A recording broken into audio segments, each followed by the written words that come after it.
മനുഷ്യന് വല്ലാതെ അവനവനിലേക്ക് ചുരുങ്ങിപ്പോകുന്നൊരവസ്ഥ ഉണ്ട്. ചുറ്റുള്ളതിന് ചുറ്റുപാടിനെ കുറിച്ചിട്ട് മനുഷ്യൻ ബോധവാനല്ലാതായി പോകുന്നൊരു കാര്യം. ഒരു ഉദാഹരണം പറഞ്ഞു കഴിഞ്ഞാൽ, നമ്മളൊരു ഹോട്ടലിൽ ഭക്ഷണം കഴിക്കാൻ പോയി. തൊട്ടടുത്ത ടേബിളിൽ ഇരിക്കുന്ന ആളുകളെ കുറിച്ച് ബോധമില്ലാതെ ഒച്ചത്തിൽ സംസാരിക്കുന്ന ആൾക്കാരെ കാണാം. അപ്പോൾ ചിലപ്പം എല്ലാവരും ഒരേ അവസ്ഥയിലായിരിക്കില്ല ഈ ഹോട്ടലിൽ വന്നു. അത് റെസ്റ്റോറൻ്റാണ്.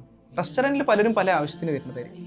മെയിൻലി ഭക്ഷണം കഴിക്കാനാണെങ്കിലും അവരുടെ ചുറ്റുപാട് വ്യത്യാസം ഉണ്ടാവും. ചിലപ്പോൾ ചില ആൾ ഹോസ്പിറ്റലിൽ നിന്ന് വരുന്നതായിരിക്കും, അല്ലെങ്കിൽ വേറെ എങ്ങോട്ടെങ്കിലും പോകുന്ന വഴിക്ക് കയറിയതായിരിക്കും, അല്ലെങ്കിൽ ജോലി തിരക്കിൻ്റെ ഇടയിൽ വന്നിരിക്കുന്നതായിരിക്കും. ചില ആൾക്കാർ എൻജോയ് ചെയ്യാൻ വന്നതായിരിക്കും. ഈ എൻജോയ് ചെയ്യുന്ന ആൾക്കാരെ കാഴ്ചപ്പാട് നമ്മൾ എന്തിനത് നോക്കണം? നമ്മൾ പേ ചെയ്തിട്ട് തിന്നണല്ലേ. നമ്മളിവിടെ നിന്ന് ഒച്ചുണ്ടാക്കിയാൽ എന്താ പ്രശ്നം? അപ്പോൾ എല്ലാവരും അവനവനിലേക്ക് ചുരുങ്ങി പോകുമ്പം ലോകം ഭയങ്കര ബുദ്ധിമുട്ടുള്ളതായിട്ട് മാറും. നമ്മൾ നമ്മളെക്കുറിച്ച് മാത്രം ചിന്തിക്കുന്ന അവസ്ഥയിലേക്ക് പോകും. കല്യാണമൊക്കെ വരില്ലേ? കല്യാണമൊക്കെ വന്നു കഴിഞ്ഞാൽ ചില ചെക്കന്മാരൊക്കെ വന്നിട്ട് ഇങ്ങനെ കൂടിയിട്ട് രാത്രി വലിയ വലിയ പടക്കങ്ങൾ പൊട്ടിക്കും.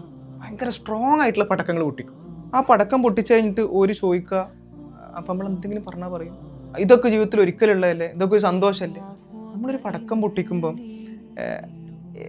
നമ്മളെക്കുറിച്ച് മാത്രം ആലോചിച്ച് നമ്മളെ സന്തോഷം മാത്രം ആലോചിക്കുന്നതിനെ കൊണ്ടാണ് നമ്മളങ്ങനെ ചെയ്തു പോകുന്നത്. നമ്മൾ ചിലപ്പോൾ അതിന് തൊട്ടടുത്തുള്ളൊരു വീട്ടുകാരുണ്ടാവും, ചിലപ്പോൾ കുട്ടി ഉറങ്ങാത്ത വീട്ടുകാരുണ്ടാവും. ഒരു മെനക്കെട്ട് കഷ്ടപ്പെട്ട് ഉറക്കിയ കുട്ടിയായിരിക്കും ഇവരൊരൊറ്റ പടക്കത്തിൽ ഞെട്ടി ഉണരുന്നത്.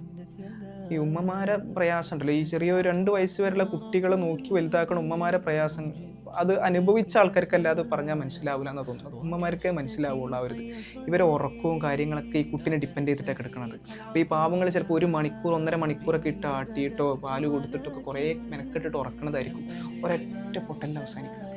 അല്ലെങ്കിൽ ചിലപ്പം മൈഗ്രെയിൻ ആയിട്ട് നിൽക്കുന്ന ആളുണ്ടാവും, ചിലപ്പോൾ തൊട്ടടുത്ത് ഉറക്കം കിട്ടാതെ എന്തൊക്കെയോ കളിച്ചിട്ട് അവസാനം എന്തെങ്കിലും ടാബ്ലറ്റ് ഒക്കെ അടിച്ചിട്ട് ഒന്നും ഉറങ്ങി വരുമ്പോഴേക്കും ഇത് പൊട്ടുന്നുണ്ടാവും. ഇതൊക്കെ പോട്ടെ, സാധാരണ ഉറങ്ങണ മനുഷ്യന്മാർ ഒരു പൊട്ടൽ കേട്ട് ഞെട്ടി എണീക്കുന്ന ഒരു അവസ്ഥ ഉണ്ടാവാന്ന് പറഞ്ഞു കഴിഞ്ഞാൽ നമ്മൾ അതിനെക്കുറിച്ച് ആലോചിക്കണ്ടേ? നമ്മുടെ ജീവിതത്തിൽ ഒന്നല്ലേ ഉള്ളൂ, അതല്ലേ ഉള്ളൂ, ഇതല്ലേ ഉള്ളൂ എന്നൊക്കെ പറഞ്ഞിട്ട് നമ്മളിലേക്ക് ചുരുങ്ങിയിട്ട് നമ്മുടെ ആഘോഷം നിങ്ങൾ വേണമെങ്കിൽ സഹിച്ചോ എന്ന് പറയുന്നത്, ആ ഒരു അവസ്ഥയിൽ നിന്ന് മനുഷ്യൻ മാറണം. അവനവനിലേക്ക് വല്ലാതെ ചുരുങ്ങിപ്പോകരുത്.